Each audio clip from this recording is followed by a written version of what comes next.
로뎀나무 부르시고 수요일에 시작할 수 있습니다.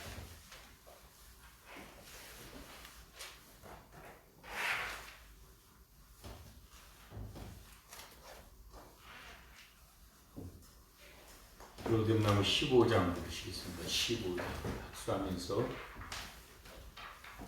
박수 치면서 15장 찬송 부르시겠습니다.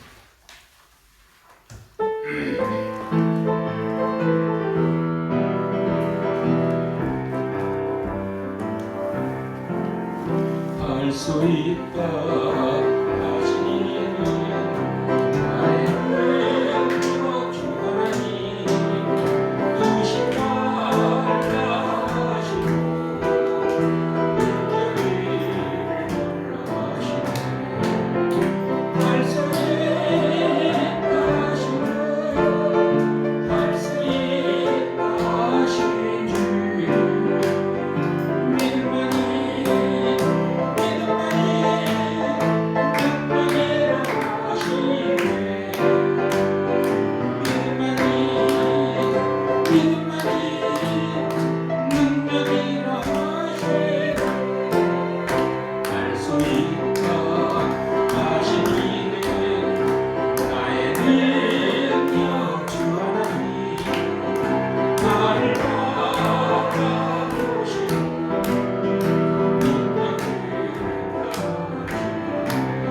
부르시겠습니다. 하나님 한 번도 나를 실망시킨 적 없으시고 로뎀나무 2장입니다.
약속을 지키사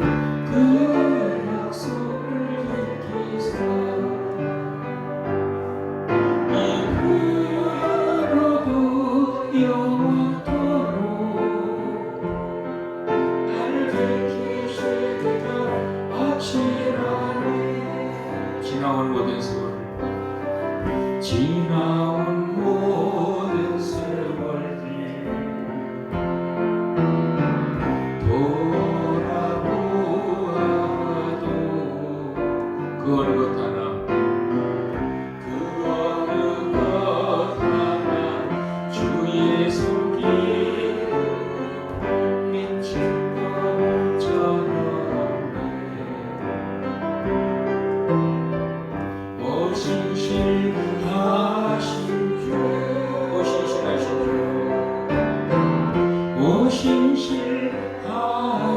주 내 너를 떠나지도 않으리라 내 너를 버리지도 않으리라 약속하셨던 주님 그 약속을 지키사 그 약속을 지키사 이후로도 영원토록 날 지키시리라 확실하네. 아멘. 1장 보시겠습니다. 손뼉 치면서 실로암 어두운 밤에 캄캄한 밤에 박수하면서 보시겠습니다.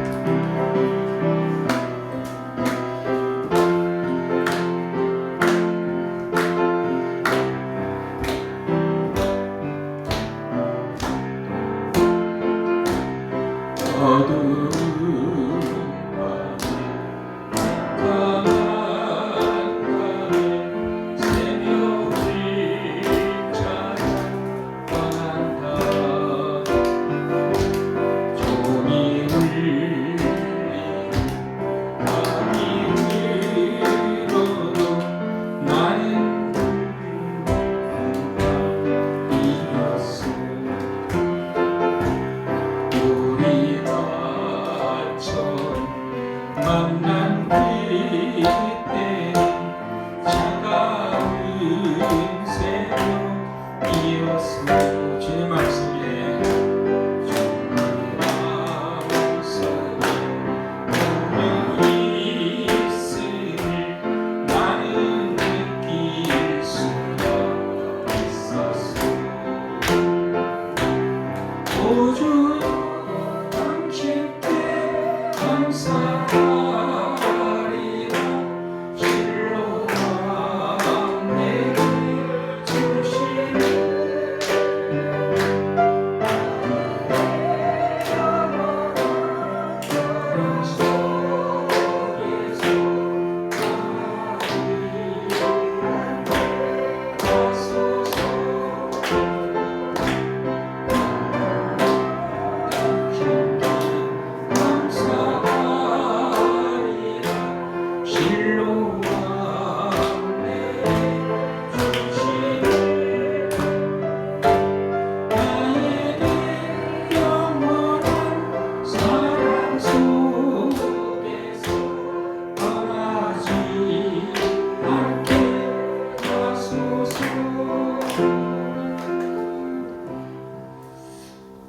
한 장만 더 보시겠습니다.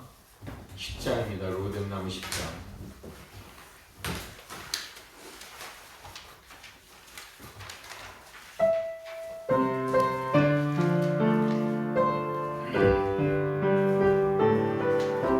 내가 처음 주를 만났을 때 내가 처음 주를 만났을 외롭고 쓸쓸한 모습 말없이 홀로 걸어가신 길 영광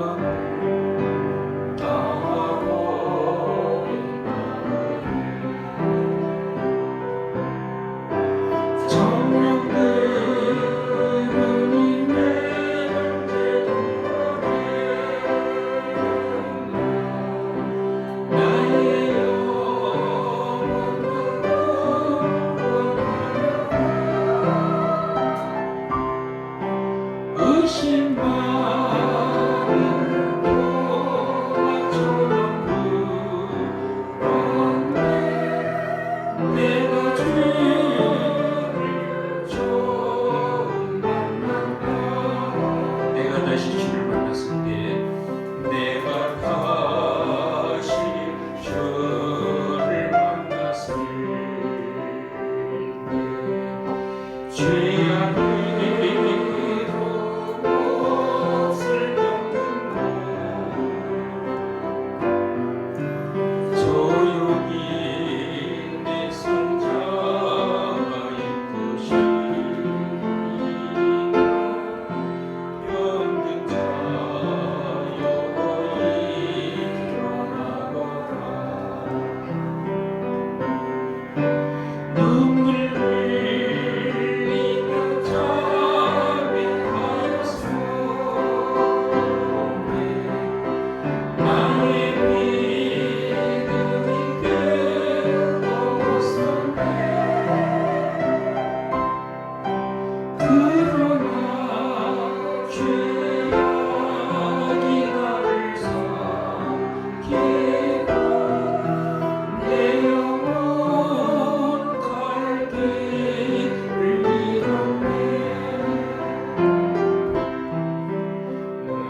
이제 주를 만남으로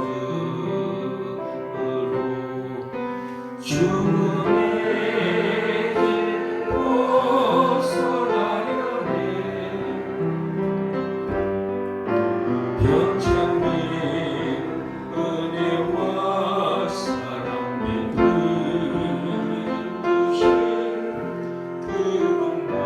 그분만이 나의 구세주. 주 예수 따라 항상 살리고 십자가 지고 따라가리라. 할렐루야 주를 만나니 기쁨 영광의 찬송을 돌리니.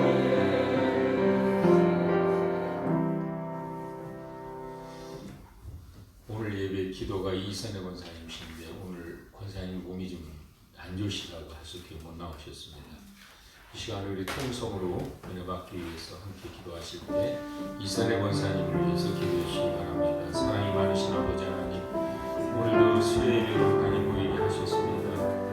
코로나가 오늘 아버지 하나님 4,000명이 넘는 많은 숫자로서 이제 증가가 되어서 우리 마음속에 많은 염려되는 일들이 있지만 하나님 우리의 삶을 주님 손에 맡기고 부탁하오니 우리의 갈 길을 인도하시며 이제 연말을 맞이하여서 주님 다시 방역 단계가 아버지 비상체제로 돌아가지 않도록 우리의 삶을 주께서 살펴주실 그만을 원하고 기도합니다.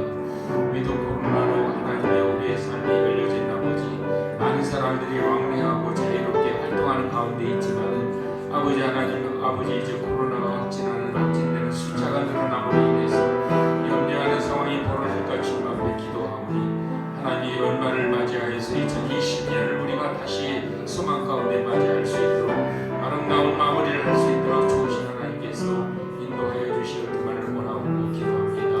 오늘 밤에도 겟세마네 동산에서 우리의 구원을 위해서 기도하신 주님을 묵상하며 사랑하는 성도들이 제단에 모여 하나님을 예배하고 찬양합니다. 또 영상 가운데 나오지 못한 성도들이 주님을 바라보고 찬양하오니 우리 예배를 주님께서 음행하여 주시며 아버지 예배 가운데 모든 성도들이 은혜 받는 시간 될 수 있도록 역사하여 주시기를 원합니다. 육신적으로 연약한 성도들이 있사오니 안수하셔서 하나님이여 저희들의 불편하고 아버지 하나님이여 가볍지 못한 육신의 모든 조건들이 새로워지게 도와주시고 사랑이 많으신 아버지 하나님 이 시간에 건강을 회복할 수 있도록 은혜의 주님께서 만져주시기만을 원하고 기도합니다. 오늘 기도 순서를 맡은 이선혜 권사님을 부름이 누구셔서 안수하여 주시므로 아버지 하나님 저가 연약한 가운데 있어서 오늘 제단에 나오지 못했지만 이 시간에 우리의 기도를 힘입어서 건강을 다시 되찾게 도와주시고 몸이 가벼워질 수 있도록 축복하여 주시기만을 원합니다. 이제는 우리 위의 성도들 가운데 하나님이 코로나로 인해서 어려움 당하는 성도들 한 사람도 없게 도와주시고 하나님을 바라다보며 주님 오시는 그날까지 말씀에 있어서 믿음 생활을 잘 해나갈 수 있도록 은혜 주시고 도와주시기만을 원합니다.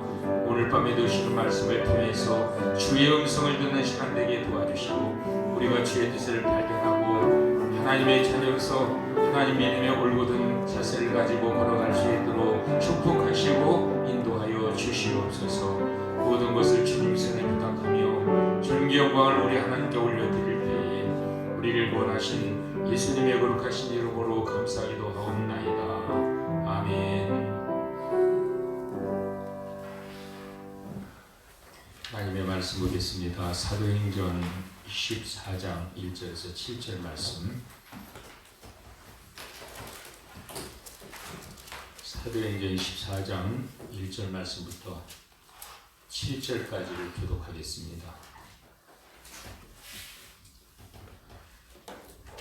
제가 1절 말씀 먼저 읽겠습니다. 이에 이고니온에서 두 사도가 함께 유대인의 회당에 들어가 말하니 유대와 헬라의 허다한 무리가 믿더라. 그러나 주와 대항하는 유대인들이 이방인들의 두 사도가 오래 있어 주를 힘입어 담대히 말하니 주께서 그들의 손으로 표적과 기사를 행하게 하여 주사 자기 은혜의 말씀을 증언하시니 그 신의 미간하며 이를 나타낸 적이 있고 두 사도를 나타낸 적이 있는지라. 이방인과 유대인과 그 관리들이 두 사도를 모욕하며 돌로 치려고 달려드니 그들이 알고 도망하여 루가오니아에서 성수자와 베드로가 끝나고 7절 함께 읽겠습니다. 거기서 복음을 전하니라. 아멘. 이제 우리가 바울 사도의 전도 여행기를 우리가 읽어보고 있는 곳입니다. 사도행전 14장은 이제 사도 바울의 전도 여행기라고 볼 수가 있겠는데, 이 전도 여행기라고 하는 것은 그냥 바람 쐬고 구경하고 놀러 다니는 곳이 아니고 복음을 들고 이제 여행을 한 것이죠. 그러니까 복음과 함께 이제는 여행을 한 그 기록이 전도 여행기다, 이렇게 이제 설명을 드릴 수가 있겠습니다. 요즘 전도 여행을 간다고 하는데 조금 그 맥락과는 조금 차원이 조금 달라요. 요즘 보면은 이제 코로나19가 오기 전에 이제 단기 선교 뭐 이런 그런 그 선교 여행들을 여름방학 기간을 통해서 또 동절기 기간을 통해서 많이 교회마다 떠나고 했습니다. 특별히 이제 청소년들이 이제 세계화에 맞추어서 겸사겸사해서 열려진 세상의 경험도 그들이 할 겸 이제 국내를 떠나서 해외로 비행기를 타고 이 여행을 다녀오는 것을 많이 보셨습니다. 근데 2년 동안 이런 그 선교 여행이 완전히 100% 거의 다 중단돼 버리고 말았습니다. 지금 거의 선교 여행은 갈 수 없는 상황 가운데 우리가 놓여 있다고 볼 수가 있는 것이죠. 그런데 이제 자유롭게 열려진 세상이 되면 또 이제 단기 선교 뭐 이런 선교 여행들을 많이 또 시작할 것입니다만은 사도 바울 일행이 전도 여행을 이제는 진행하는 것은 그런 그 오늘날의 선교 여행하고는 다른 것이다라고 하는 것을 우리들이 알아야 됩니다. 어떤 면에서 다르냐? 그들을 기다리는 사람이 없었어요. 첫째, 지금 단기 선교는 기다리는 그러한 그 나라가 있고 기다리는 부족이 있어요. 그리고 미리 거기에 가 있는 선교사들이 이제 환경을 구축해 놓고 누구든지 와서 안전한 환경 속에서 이제 하나님의 말씀을 다시 그들에게 확인시켜주는, 그러니까 최초로 말씀을 전하는 그런 현장이 아니라 선교사들이 증거한 그 복음의 자리를 국내의 그 젊은 청년들이나 성도들이 와서 확인하는 그런 자리로서 그냥 그 선교 여행 자체가 끝나버리고 맙니다. 그러나 오늘 바울의 그 전도 여행의 일정 속에서 보면은 바울을 기다리는 그러한 그 도시도 없고 바울을 기다리는 사람들도 없습니다. 그냥 성령이 이끄시는 대로 오늘은 여기 내일은 저기 너무 막연하지 않습니까? 그러다 보니까 항상 어느 성이든지 들어가면은 좋은 사람 만나기를 위해서 기도했을 겁니다. 여러분, 아브라함의 그 몸종 엘르아살이라고 하는 사람이 자기의 주인의 그 사명을 붙잡고서 아브라함의 아들 이삭의 아내감을 고르기 위해서 이제 아브라함의 고향을 향해서 걸어갈 때 그 엘르아살이 한 그 기도가 있지 않습니까? 창세기에 보면 어떤 기도를 했습니까? 너무 막연하니까 어떤 여자를 이삭의 자기의 주인 이삭의 아내로 선택할 겁니까? 막연하지 않습니까? 누가 매파도 있는 것도 아니었고, 그러니까 그가 이제는 그 아브라함의 고향을 향해서 가는 노정 속에서 기도하는 그런 그 기도가 있죠. 하나님, 저에게 순적히 만나게 하사, 하나님 오늘 저로 하여금 순적히 만나게 하사 주인의 그 뜻을 이룰 수 있도록 도와주시옵소서. 그래가지고서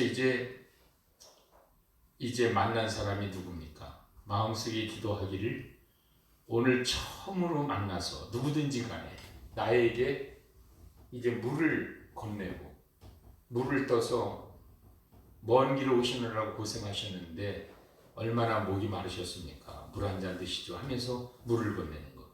우리는 물을 건네는 것이 지금 한국 문화 속에서는 그렇게 귀한 것으로 느껴지지 않지만은 팔레스타인 지역이나 사막 지역은 가장 귀한 대접이 생수를 대접하는 곳이었어요. 왜? 메마른 사막 속에서 사는 사람들이었으니까.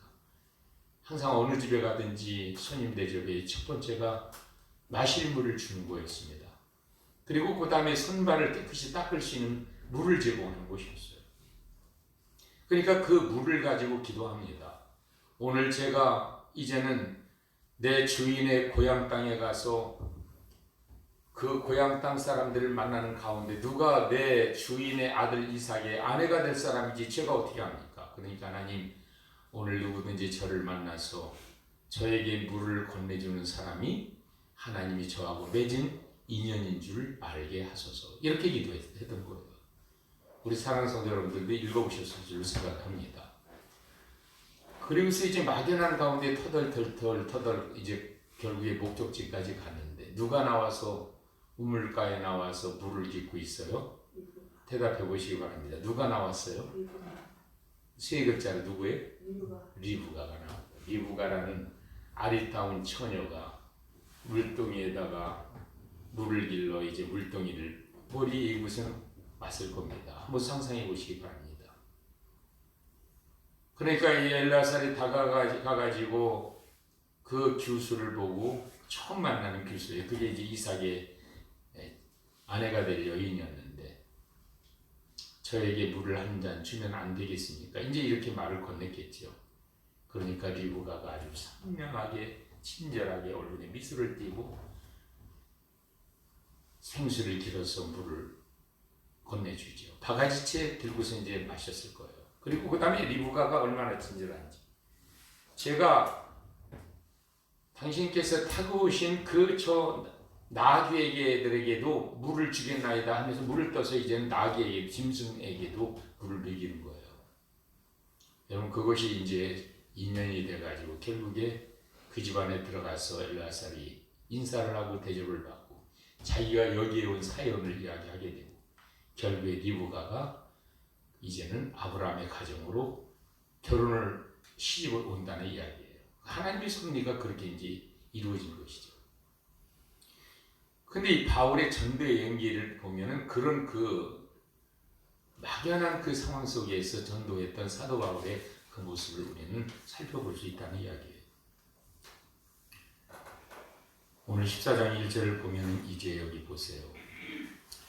앞에 그 전도지에서 고로섬이라고 하는 전도지에서 전도를 할 때 많은 믿음의 열매들이 있었죠. 그런데 이제는 그 열매와 더불어서 박해가 있어요. 핍박이 있어요. 13장 50절을 우리가 보면은 이에 유대인들이 경건한 기부인들과 그 신의 유력자들을 선동하여 바알과 바나바를 박해하게 하여 그 지역에서 쫓아내니. 그러니까 쫓아낸 거예요. 그러니까 쫓겨나가지고 이제는 다른 지역으로 이제 옮기는데 어디를 가야 될지 환영하는 사람도 없고 막연하지만은 마음의 성령의 인도를 따라서 온 지역이 어디냐 14장 1절에 보면은 이고니온이라고 하는 그러한 그 지역으로 이제는 오게 됩니다. 처음 오는 도시예요.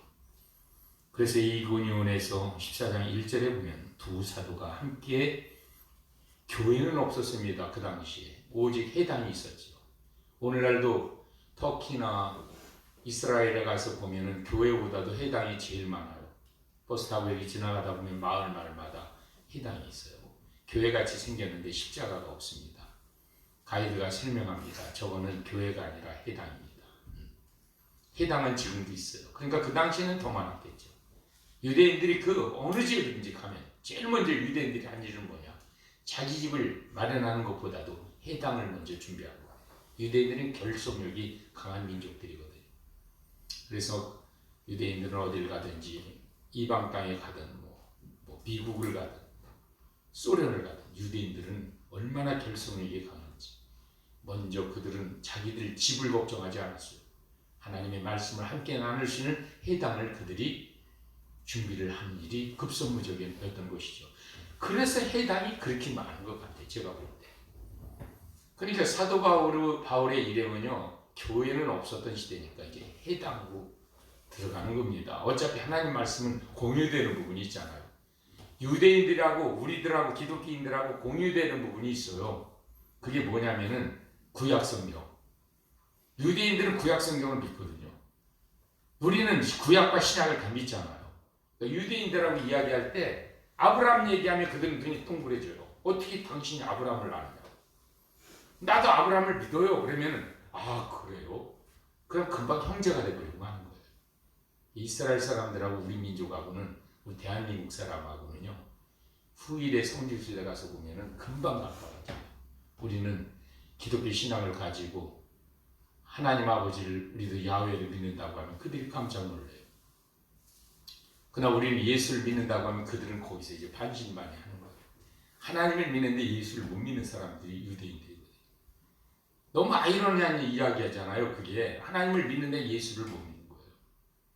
왜 못 믿느냐면 하나님의 아들 메시아가 그렇게 비참하게 와서 비참하게 죽을 수가 있느냐. 화려하게 와서 화려한 모습으로 세상을 구원할 줄 알고 있는 그러한 생각에 사로잡혀 있는 것이죠. 우리들은 하나님의 아들 예수가 목수의 아들로 온 것을 이미 알고 그리고 십자가를 통해서 인류를 구원할 구세주로서 구원을 완성했다고 하는 것을 믿지만 유대인들은 아직도 메시아가 이 땅에 오지 않았다고 그들은 생각하면서 메시아를 기다리고 있다고 하는 이야기입니다. 얼마나 착오적인 부분이 많은지 몰라요. 신앙생활하면서 유대교를 믿는 사람들하고 기독교를 믿는 사람들하고 차이점이 거기서 그렇게 갈라지고 마는 겁니다.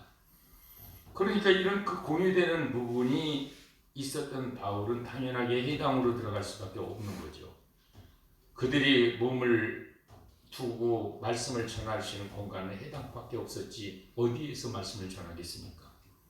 그러니까 주어진 최대한 활용할 수 있는 환경을 초대교회의 복음 전파자들은 최대한 이용했다고 하는 것을 우리는 기억해야 될 줄로 믿습니다.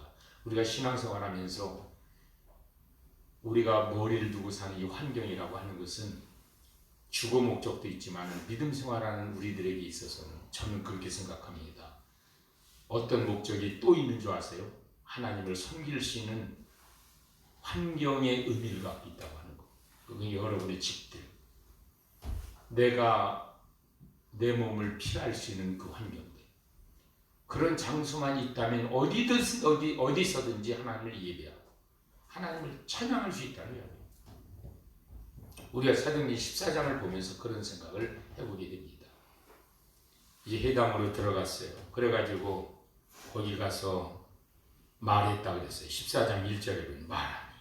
회당에 들어가 말하니. 누가? 두 사도가. 그런데 그 결과가 어떻습니까? 유대와 헬라의 허다한 무리가 믿더라. 그러니까 여기서 말하는 것은 어떤 말을 했느냐? 하나님 말씀을 전한 거예요. 회당에서. 그런데 또 여기에도 2절을 보면은 순종하지 아니하는 유대인들이 이방인들의 마음을 선동하여 형제들에게 악감을 품게 하거늘. 꼭 여러분 우리가 신앙생활하는 데는 꼭 어둠의 권세가 찾아들게 마련인 것입니다. 내가 기도하지요. 꼭 어려움이 있어요. 함께 어려움이 있어요. 내가 말씀대로 살려고 몸부림치면은 내가 그렇게 살지 못하도록 나를 자꾸 방해하는 세력들이 출현하는 거예요. 염두에 두고 믿음 생활하는 지혜가 우리에게 필요하다고 믿습니다.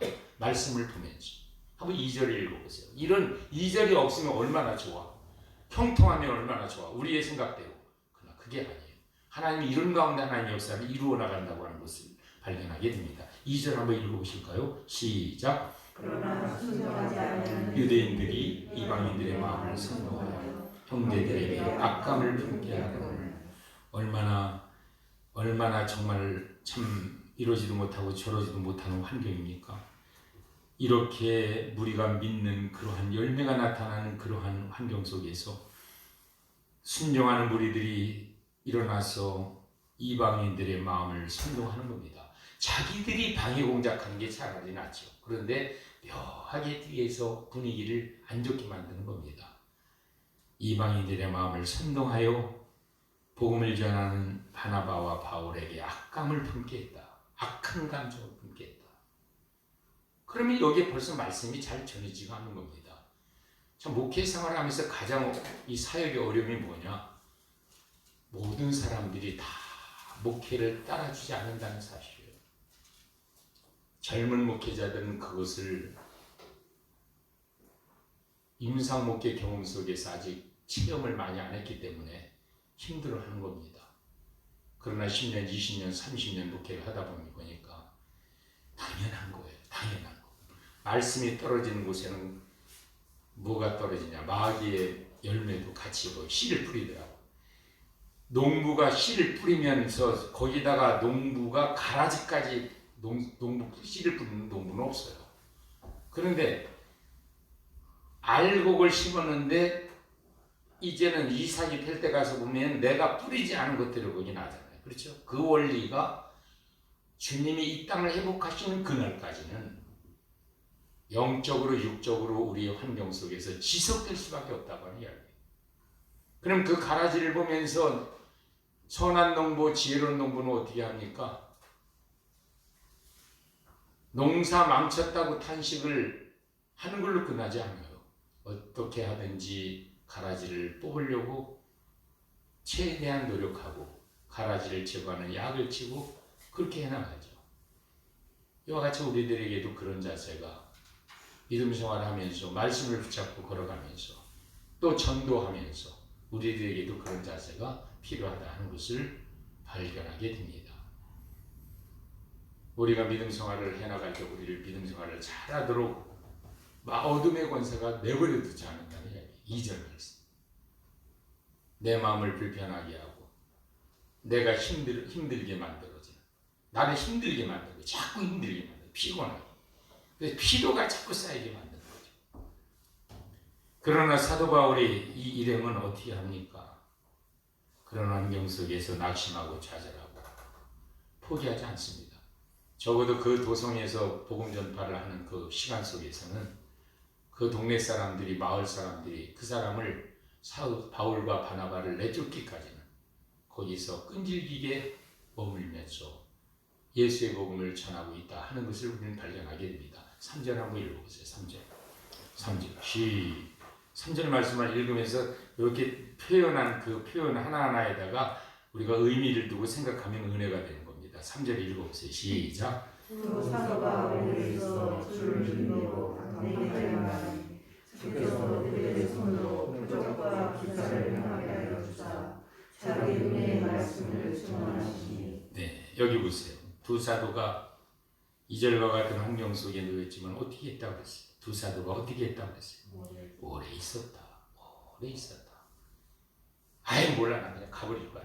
내가 저것들한테 내가 무슨 내가 죄를 짓는 것도 아니고 나쁜 일을 하려고 온 것도 아닌데 저렇게 나를 못 살게 굴고 힘들게 하니까 내가 그만두고 말겠다. 그러지 않았어.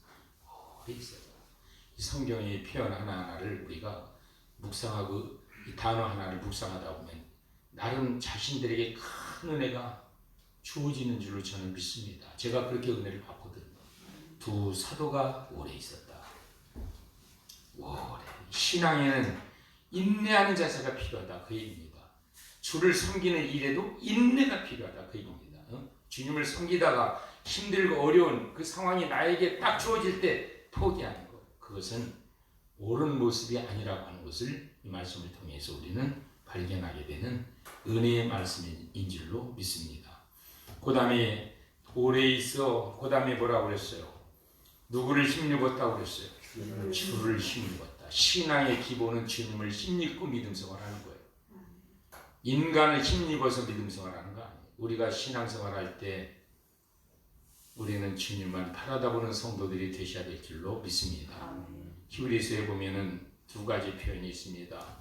예수를 바라보라. 믿음의 주요 또 우리를 온전케 하시는 이인 예수를 바라보라. 그 다음에 또 어떤 말씀이 나오는 줄 아세요? 예수를 깊이 생각하라. 히브리서에 보면 두 개의 표현이 나와요. 신앙생활하는 사람들에게는 두 개의 이 히브리서의 가르침이 자기의 믿음의 신조가 되어야 될 줄로 믿습니다. 예수를 깊이 생각하며 살아가시는 은혜가 있기를 바랍니다. 힘들고 어려울 때 예수를 생각하면 돼요. 내가 누구에게 무시당할 때 예수를 생각하면 돼요. 예수가 어떤 분이에요? 예수님이 어떤 분이셨어요? 하나하나 이야기해 보십시다. 한 분마다 각각 다른 그 예수님에 대한 이해를 한번 말씀 한번 해보세요. 예수가 누구실까요? 최현욱 권사님, 예수님이 누구세요? 너무나도 나하고 친밀한 예수님에 대해서 물어보면 잘 설명을 못하겠어요. 예수님이 누구세요? 너무 어려운 질문이 아니에요. 내가 힘들고 어려울 때 의지하는 예수님. 왜 이렇게 답이 기셔요? 너무 답이 길어요. 간단하게 얘기해 보세요. 예수님이 누구세요? 이상수 권사님. 예수님이 그분이 누구시냐는 얘기예요. 도대체 누구신데 내가 그분을 믿냐 그 얘기예요. 이걸 우리가 다 생각을 안 하면 우리는 신앙이 흔들려 버리고 말아요. 예수님이 누구신가요? 장로님, 예수님이 누구시라고 생각하세요? 간단하게 한 말. 하나님의 아들. 하나님의 아들이에요. 자기가 하나씩만 다르게 표현해도 우리는 다 맞춰보면 그게 정답이에요. 하나님의 아들이에요. 우리가 믿는 예수는 하나님의 아들이에요. 우리와 같은 인간이 아니에요.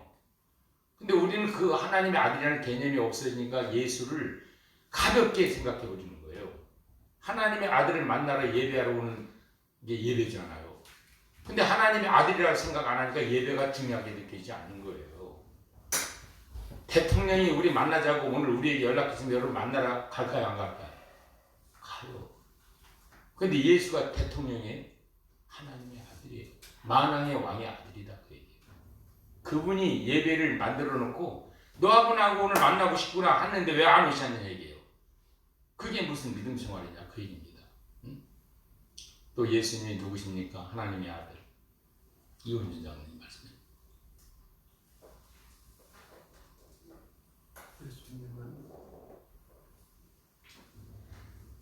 미리 지금 이런 그 문제를 수위를 내가 물어보겠습니다. 이면 생각하고 오셨을 텐데 그냥 바로 물어보니까 대답을 잘 못하실 건데 다들 아시는 대답인데 대답을 못하시는 거예요.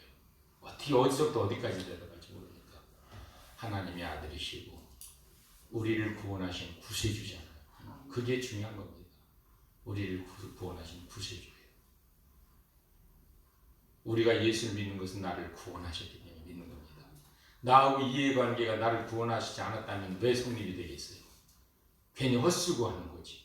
나에게 도움이 되는 분이기 때문에 내가 그분을 믿는 거예요. 하나만 더 말씀드리면요. 예수는 우리의 삶에, 우리의 힘들고 어려운 삶에 늘 용기와 힘을 제공하신 분이에요. 그랬기 때문에 오늘 본문 말씀에 보면은 이렇게 열악한 환경 속에서도 유대인들이 반대를 직접적으로 하는 것도 아니고 교묘하게 이방인들의 마음을 선동해서 얼마나 교묘합니까? 차라리 자기들이 나서서 우리 마을을 떠나라. 꼴도 보기 싫다. 그게 낫죠. 근데 이방인들을 살살 뒤에서 죽여가지고 이방인들은 하나님 누군지도 몰라요. 어쩌면 이렇게 하다가 나중에는 그 사람들 하나님도 안 믿어요. 하나님 믿는 것들이 그 짓을 했으니까. 얼마나 교묘한지 몰라요. 그래가지고 말씀을 전하는 바울과 바나바의 일행에 대해서 악감을 품게 만든 거예요. 나쁜 사람들로 느껴지게. 얼마나 이 복음을 전하기 힘든 그런 환경이었는지 모를 것 같습니다.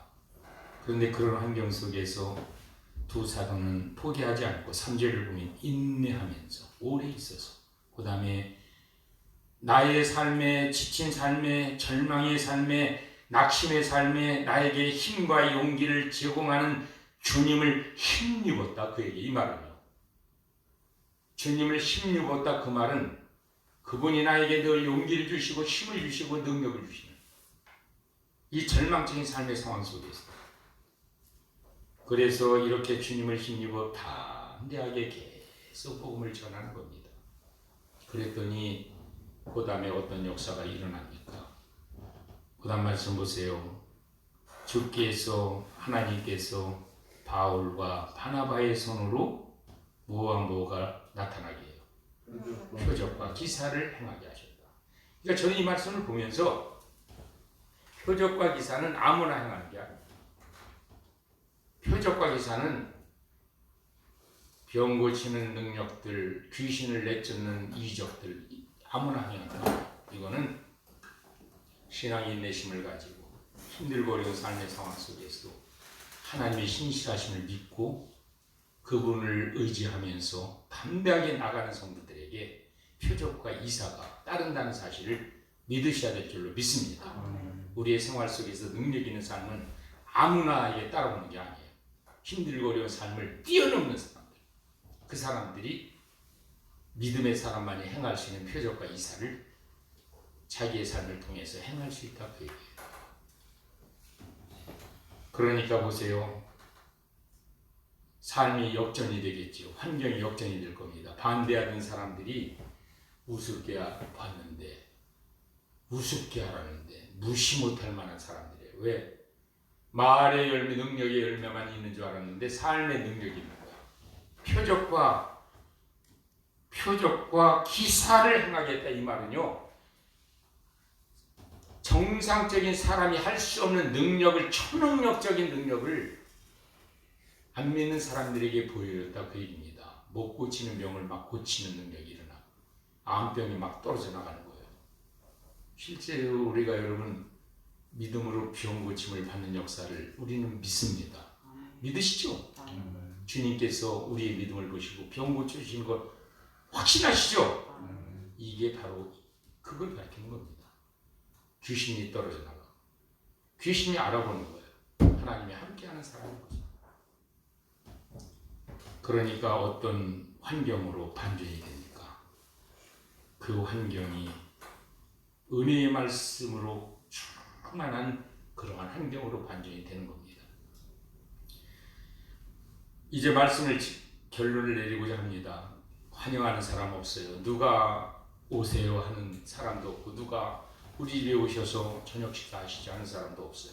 그런데도 오직 하나님만 믿고 약속의 말씀을 들고 복음을 모르는 사람들을 사랑하는 마음 가지고 미지의 세계를 향해서 전도여행을 갔는데 가는 곳마다 하나님의 함께 하시는 역사가 따르고 많은 사람들이 예수 믿고 구원받겠다고 뒤집어지는 역사가 일어났다고 하는 것을 우리는 알게 됩니다.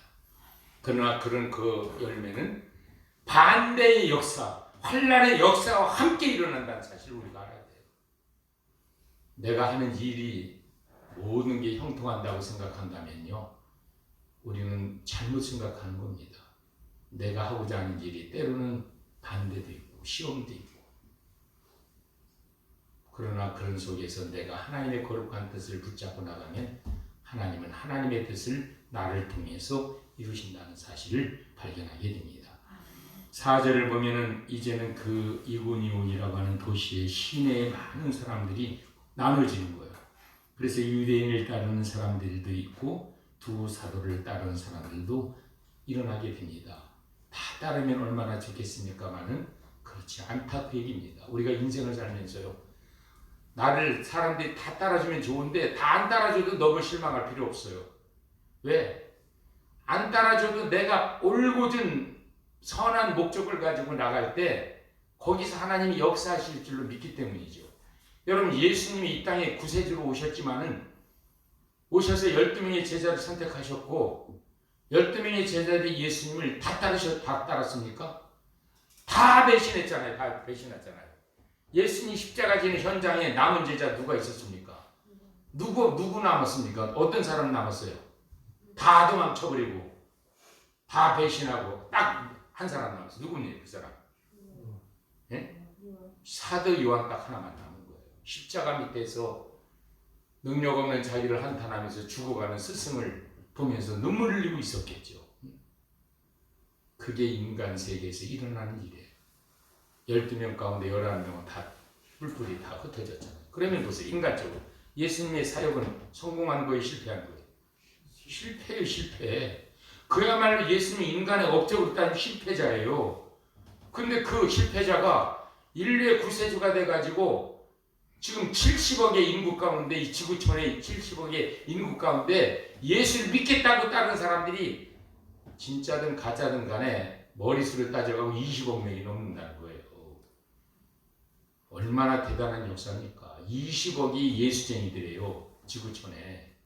진짜든 가짜든 그거 따지지 말고 기독교인이라고 명함을 내보는 사람들이 20억 명이에요. 20억 명. 인간 지구촌에 사는 사람이 70억인데 그 가운데 3분의 1 정도가 예수 믿는 사람들이다, 그 얘기입니다. 실패자가 이 세상을 그렇게 뒤집어 놓고 만 겁니다. 나중에 예수의 부활을 통해서 그들이 다시 회개하고 돌아오게 됐잖아요. 인생 실패자들이, 인생 절망자들이 하나씩 둘씩 돌아오죠. 결국에 온전하게 다 서잖아요.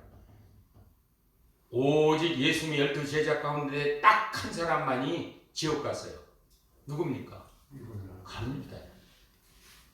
예수님이 요한복음 18장에 보면 고별 기도하는 장이 나와요. 주님의 기도가 구구절절히 주님도 감당할 수 없는 그 내용을 놓고 기도합니다. 주님, 나에게 12명의 제자를 주신 것 감사합니다. 12명 가운데 딱 한 사람만 멸망의 자식이 됐습니다. 주님이 다 아셔요, 벌써.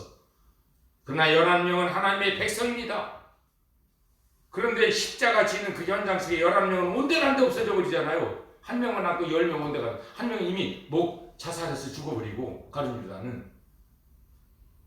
그러니까 우리가 이런 말씀들을 보면서 내가 하는 일들, 신앙생활하면서 내가 하는 일들이 때로는 내가 선한 목적을 갖고 나갈 때 다른 사람들이나 이해 못하고 나를 원망하고 핍박할 때 우리는 너무 낙심할 필요가 없어요. 그리고 나를 공격하는 사람들, 나를 미워하는 사람들 함께 공격하고 미워하면 안 돼요. 그 사람을 위해서 기도하고. 여러분, 겟세마네 동산에서 주님이 기도하시던 기도를 보세요.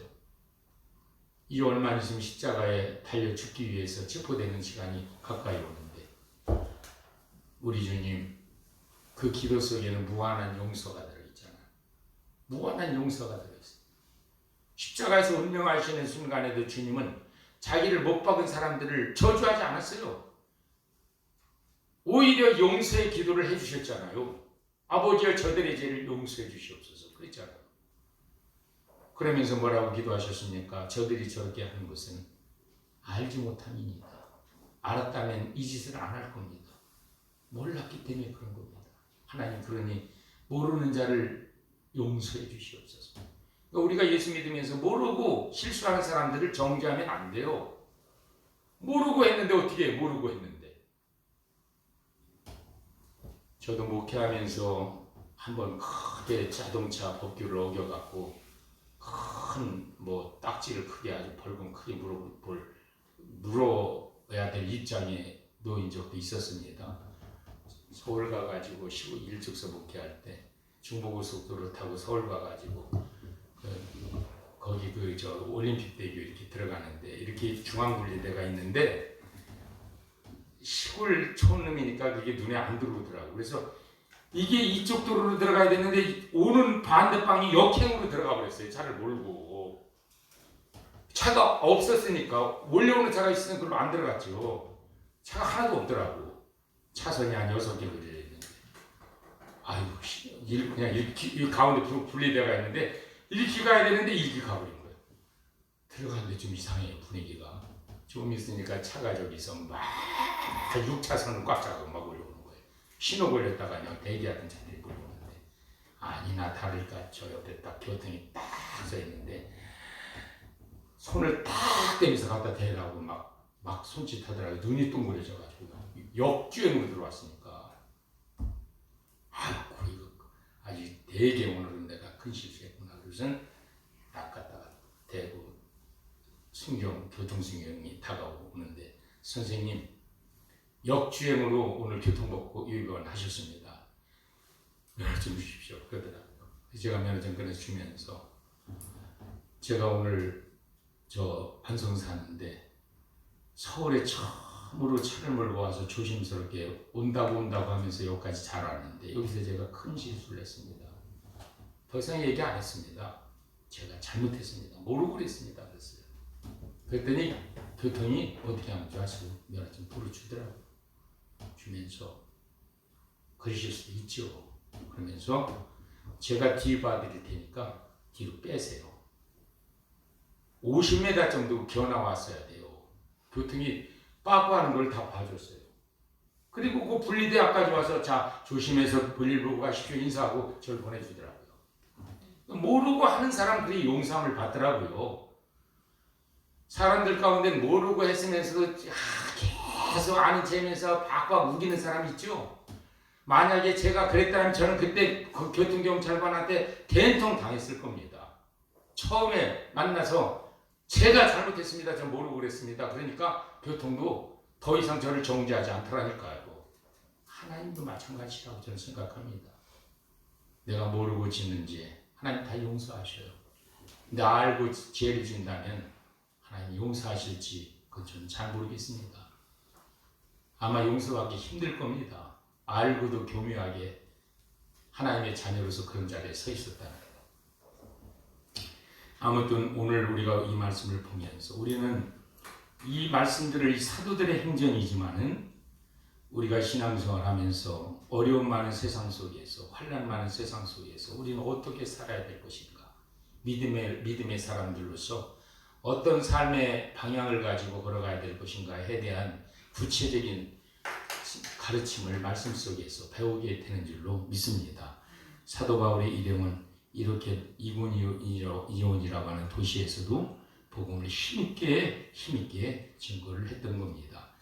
그 동네 사람들이 그들을 반대하고 내쫓는 그 순간까지는 그 동네를 인위적으로 떠나지 않았던 그들의 모습이 너무 아름답습니다. 5절 말씀을 보실까요? 이방인과 유대인과 그 관리들이 두 사도를 모욕하며 돌로 치려고 달려드니 이제는 죽이려고 하는 거예요. 이제는 떠날 때가 됐는가 봅니다. 그랬더니 6절에 보세요. 6절 말씀 한번 다시 6절과 7절을 읽어보세요. 이런 환경이 주어지니까 그들은 어떻게 행동을 합니까? 6절과 7절 읽어보세요. 시작. 그들이 알고 당하여 그러고 만하에 도성 수정과 바벨론과 그들로 와서 거기서 복음을 전한다. 네.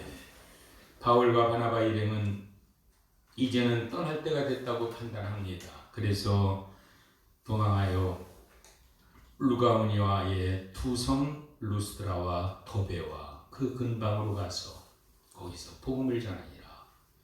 복음의 사역제가 옮겨지는 거죠.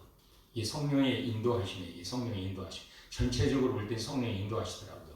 사도 바울의 일행을 성령께서 이끄시고 다니시는 거예요. 성령이 주도하시는 거예요. 그래서 우리는 사도행전을 사도들의 행전, 사도들의 행동을 기록한 이야기라고 풀이할 수 있지만 신학적으로 볼 때는 성령 행전이라고 말해요. 성령 행전. 성령의 행적을 기록한 이야기다. 성령이 우리를 이끄시는 줄로 믿고 믿음 생활하는 성도들이 된다면 그 사람의 일생은 하나님께서 책임져 주시고 손해보지 않게 하시고 합력하여 선을 이룰 수 있도록 인도하실 줄로 믿으면서 승리롭게 믿음 생활 하시는 우리 교회 성도들이 되시기를 예수님의 이름으로 축복을 드립니다. 주신 말씀 붙잡고 1분 동안만 흥수하겠습니다. 사랑의 하나님 감사합니다. 오늘 밤에도 하나님 사랑하는 하나님의 자녀들을 제단에 하나님 모이게 하셔서 하나님 말씀을 통해서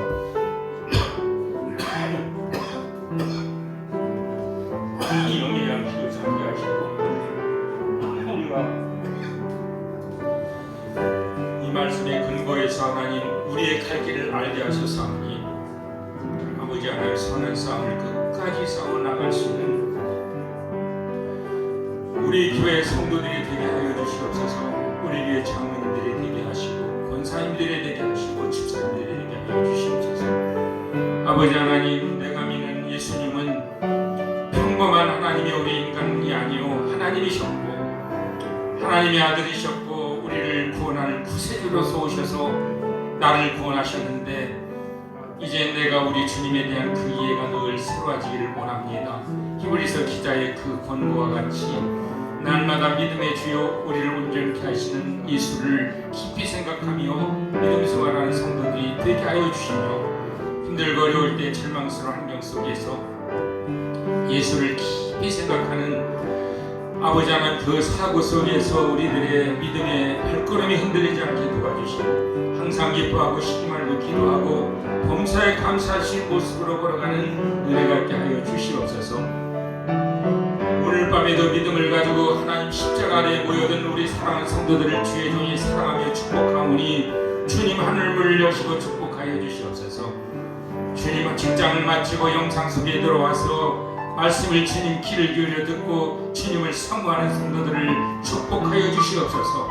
지금 우리의 삶은 코로나19라고 하는 인생의 복병을 만나서 모두가 다 환난의 때를 보내고 있지만은 너무 두려워하지 않게 도와주시고 오히려 환난과 고난 속에서도 내 믿음의 꽃을 피울 수 있는 능력의 성도들이 되게 하여 주시옵소서. 연약한 나를 주님 손에 주님 믿음으로 하나님 내려놓고 주님 부탁하오니 붙들어 주시옵기만을 원합니다.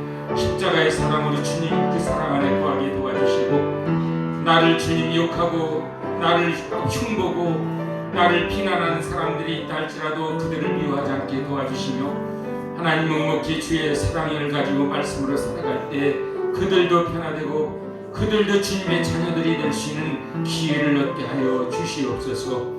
오늘도 주님 제단에 나오게 하셔서 자유로운 환경 속에서 주님을 예배하고 찬양하게 하신 은혜를 감사하오니 우리 모두를 축복하여 주시고 아버지 하나님 우리를 육체적으로 건강하게 도와주시옵소서. 안수하여 주시옵소서. 불로 안수하여 주시옵소서. 연약한 부분을 고쳐주시옵소서. 질병이 떠나가게 도와주시옵소서. 육체에 근심 걱정이 없게 하여 주셔서 내가 주님을 향해서 기도하고 찬양할 수 있는 편안한 몸과 마음을 가지고 믿음 생활할 수 있도록 축복하여 주시옵소서. 주님 내가 아버지 하나님 믿음 생활을 올바르게 하지 못하고 내가 흔들리는 모든 책임을 세상으로 돌리지 않게 도와주시고 나의 부족함을 발견하게 도와주시옵소서. 환난과 풍파가 일어나는 환경 속에서도 끝까지 인내를 가지고 복음을 전했던 바나바와 바울의 그 행동을 우리가 묵상하며 큰 은혜를 받게 도와주시옵소서. 사도행전을 읽어나가면서 사도들의 행적이 하나님 나의 행적이 되게 도와주시고 사도들의 그 행적 속에서 행하셨던 주님의 그 발자취를 내가 눈으로 보면서 주님의 발자취를 찾는 은혜가 있게 하여 주시옵소서. 나의 인생의 삶이 성령의 이끄심을 따라서 걸어가는 복된 삶이 되게 하여 주시옵소서. 아버지 하나님 이제 남은 한 주간도 하나님 손에 부탁하오니 주님 우리를 지켜주시고 인도하여 주시옵소서. 코로나19가 아버지 하나님 오늘 4,000명이 넘었다고 하지만 우리의 성도들 가운데 코로나19에 다시 붙들림 받는 성도들 한 사람도 없게 도와주시고 우리도 코로나의 환경 속에서 아버지 많은 사람들이 모이다 보니까 이제는 점점 숫자가 늘어난다 할지라도 두려워하지 않게 도와주시며 하나님 우리를 지켜주시옵소서. 마스크를 쓰고 내가 최선을 다해서 살 때 하나님 나를 보호하여 주시고 나하고 이야기하는 사람이 코로나 확진자라 할지라도 나에게 전염이 되지 않도록 성령께서 나를 지켜주시고 인도하여 주시옵소서. 한 주간의 남은 시간을 주의 손에 부탁하며 예수님의 거룩하신 이름으로 축복하며 감사기도 하옵나이다. 아멘.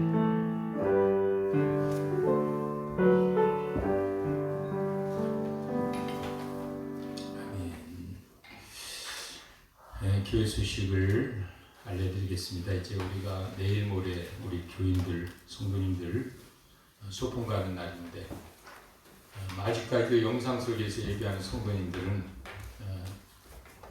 참여하지 않기로 하신 상태에 있다 할지라도 뭐 얼마든지 갈 수 있는 시간이 있으니까 그냥 그날 나오시면 됩니다. 버스는 28인승 리무진으로 아주 간신히 한 대 구했습니다.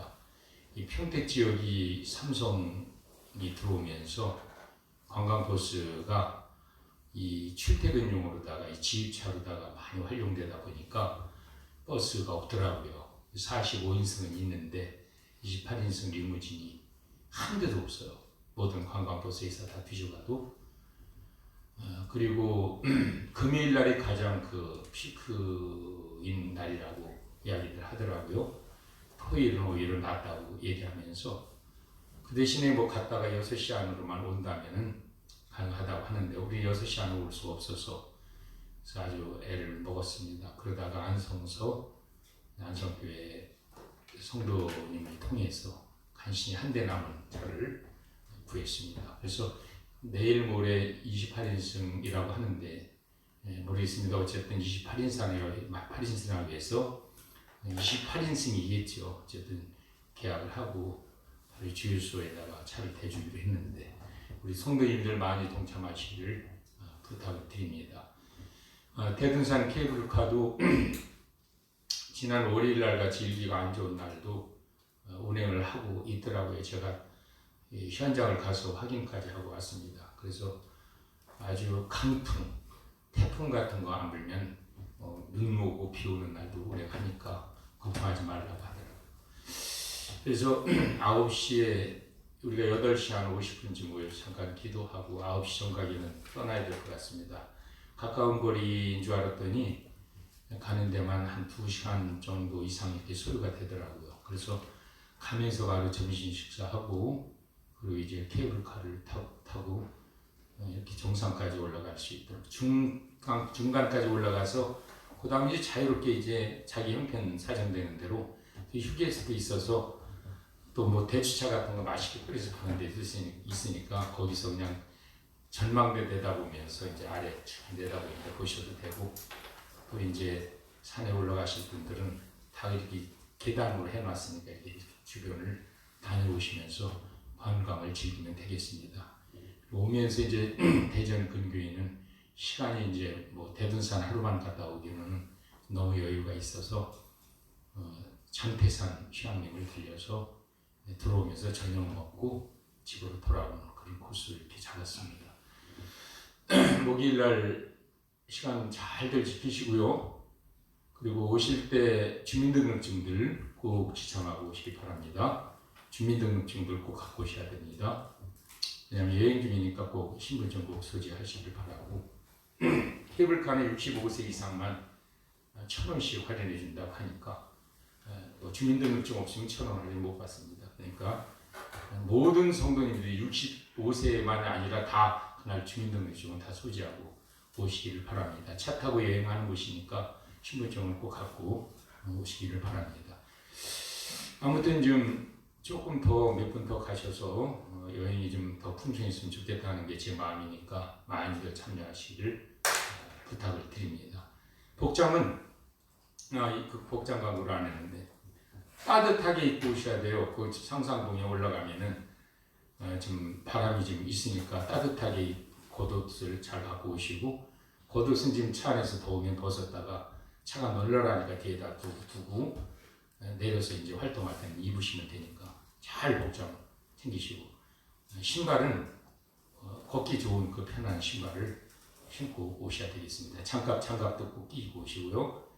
장갑도 꼭 이제 면장갑 하나씩 꼭 끼고 오시기를 부탁을 드리고 그리고 코로나가 오늘 보니까 4,500명에 욱박질러서 내일은 한 5,000명 정도 나오겠더라고요. 오늘 서울만 1,700몇 명이 나왔더라고요. 서울만.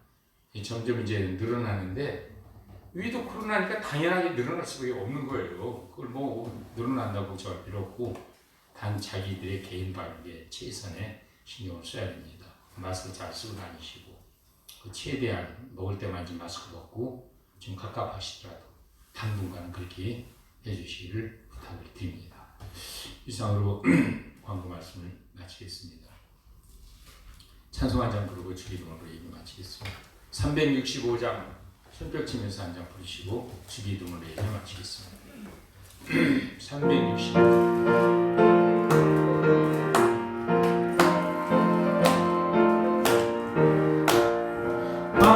마음속에 근심 있는 사람 저 예수 앞에 가려라 마음 있을 때에 나도 저 예수께 가려라 저 예수 앞에 가려라 저의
언제나 근심하지 말고 주 예수께 아뢰라.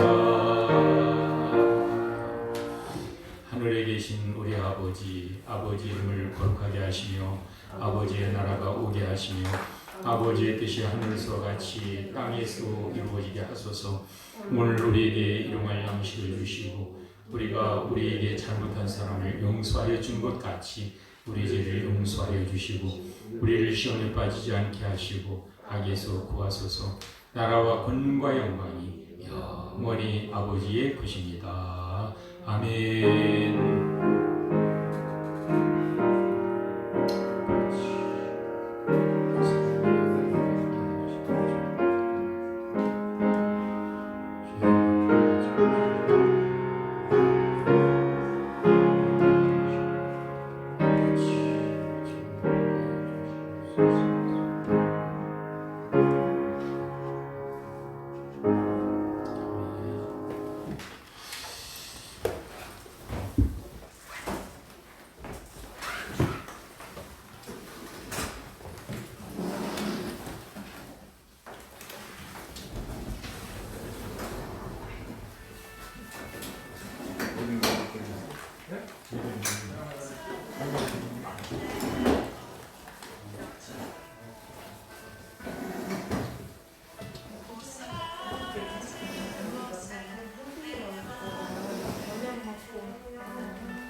야.